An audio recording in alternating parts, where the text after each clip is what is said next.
DMTV Info, votre chaîne d'information en temps réel. La politique, la santé, le sport, les faits de société, la musique, les rumeurs et bien plus encore. Vous découvrirez cela dans notre chaîne DMTV Info.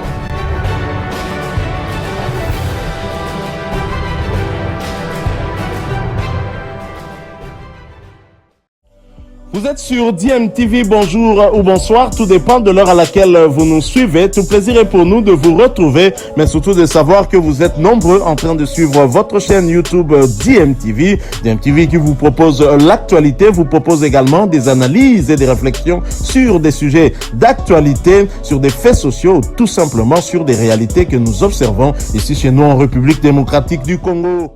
De Christian Tsengibembe à la FIFA, en tout cas on en sait encore plus sur la suite de ce dossier.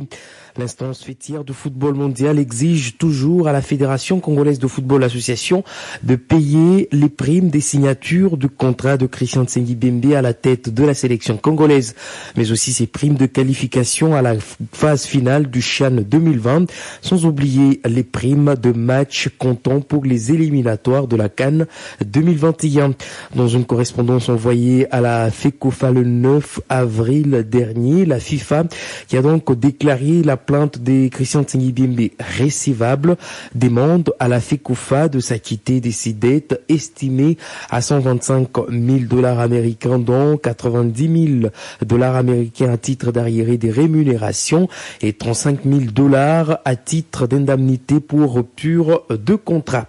La FECOFA devrait en tout cas attendre ou encore payer cet argent après jusqu'au 9 mai, jusqu'au 18 juin pour le paiement, au risque de se voir être sanctionné par l'instance fêtière de football dans le monde, qui ne pourra réagir que sur demande du demandeur qui est Christian Tsengibembe, conformément à l'article 8 alinéa 7 et 8 du règlement du statut et du transfert des joueurs.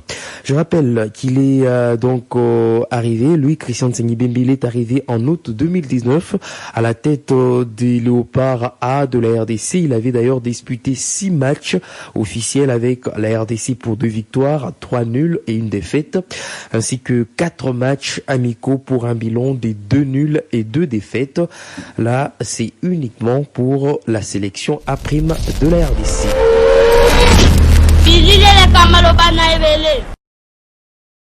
Voilà Christian Tsengibembe qui obtient gain de cause de sa plainte à la FIFA contre la Fédération congolaise de football association. Le coach Christian Tsengibembe, ex-directeur technique national et coach ad intérim des Léopards après l'éviction de Jean-Florent Ibenge Ikwangé, avait pris le relais des Léopards A, mais également avec les locaux, mais jamais la Fédération congolaise de football association n'avait honoré les termes de son contrat, notamment au niveau de son salaire, mais également au niveau de ses primes.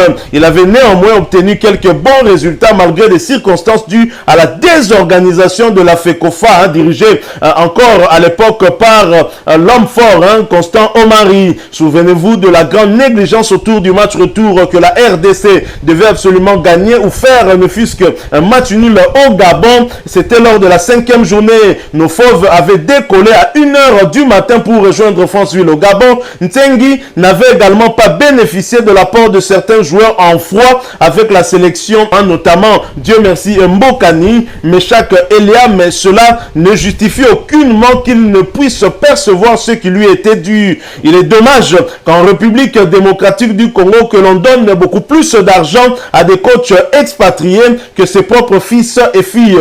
Bref, la sanction est déjà en téléchargement et tout dépendra de la suite accordée à ce dossier par la Fédération congolaise de football association. Cet organe du football congolais ne devra s'en prendre qu'à elle-même à cause de ses habitudes d'accorder des postes à des coachs médiocres venus de la diaspora sans un curriculum vitae, n'ayant entraîné aucun club en Europe comme coach principal, même pas chez les jeunes. Le meilleur salaire et prime que Ntsengi aura eu, ou en tout cas aura par décision de la FIFA, sera ce qu'il aura touché ou touchera en RDC. Après cela, nous ne voyons pas où il pourra encore entraîner. C'est vraiment un dommage que le clientélisme soit en tout cas érigé en mode de gestion dans cette fédération congolaise de football association. Et voilà qu'aujourd'hui, la République démocratique du Congo qui est déjà en passe d'être sanctionnée par rapport à ce préavis de résiliation de contrat d'Hector Raoul Cooper, l'actuel entraîneur des Léopards de la RDC, parce que bien évidemment un média belge en a fait écho, prévenant que la RDC risquait peut-être des sanctions parce que le gouvernement s'est ingéré des affaires du football, ce qui est interdit par la Fédération internationale de football association. Si la FIFA jetait un coup d'œil à ce qui se passe ici en RDC, nous risquons également gros, en même temps nous risquons du côté de la situation de Christian Ntsengi Biemba. Alors c'est à se poser aussi la question parce qu'au moment où Jean-Florent Ibenge Ikwangé démite ses fonctions à la tête de Léopard de la RDC, il n'avait pas touché tout son salaire, il y avait des arriérés. Bien sûr, Jean-Florent Ibenge n'est pas allé beaucoup plus loin que Christian Ntsengi Biemba jusqu'à porter plainte contre la Fédération congolaise de football association, mais pour Christian Ntsengi Biemba c'est fait et nous attendons en tout cas la réaction de cette fédération. Il faut dire qu'aussi que au niveau de la FIFA, on a donné un délai à la FECOFA pour pouvoir payer ce qui est dû à Christian Ntsengi Biemba, bien évidemment. Donc c'est quand même triste la manière dont le football est géré dans notre pays, avec une fédération qui ne pèse pas, dixit Cédric Bakambu, une fédération à la tête de laquelle se trouve Donatien Ntimanga, dont on se demande même si il connaît un tout petit peu le football dans son ensemble, parce que lorsque un président de fédération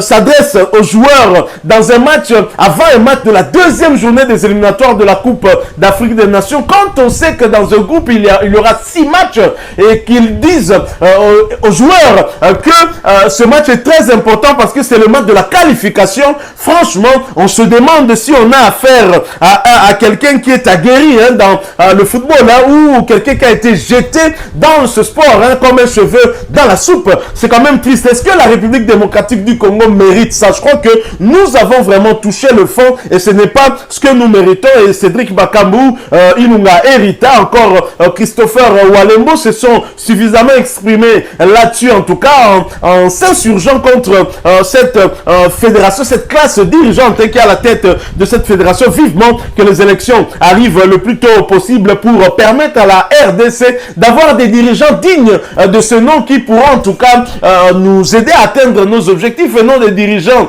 qui ne pèsent pas du tout. Et même même dans des situations où la République démocratique du Congo peut tirer profit, avoir raison, nous avons toujours tort à cause de ces dirigeants qui ne connaissent rien en matière du football et qui gèrent la FECOFA comme s'ils géraient une entente de football urbaine ici au pays. C'est quand même triste. Voilà donc qui me fait à ce sujet. Nous avons voulu vous parler de cette décision importante que vient de prendre la FIFA à l'avantage de Christian Ntsengi Biemba qui pourrait nous causer du tort au football congolais en général. Alors si vous avez aimé, laissez-nous un maximum de j'aime. Merci de partager avec nous votre point de vue en nous laissant un commentaire. Abonnez-vous sur cette chaîne DMTV et n'oubliez pas d'activer la petite cloche de notification en cliquant tout simplement sur celle que vous verrez apparaître dès que vous serez abonné, parce qu'elle va vous permettre de ne plus rien manquer des prochaines vidéos que nous allons vous proposer. Encore une fois, merci à vous, avec espoir de vous retrouver bientôt dans un autre sujet d'actualité. En attendant, portez-vous bien et DMTV vous dit au revoir.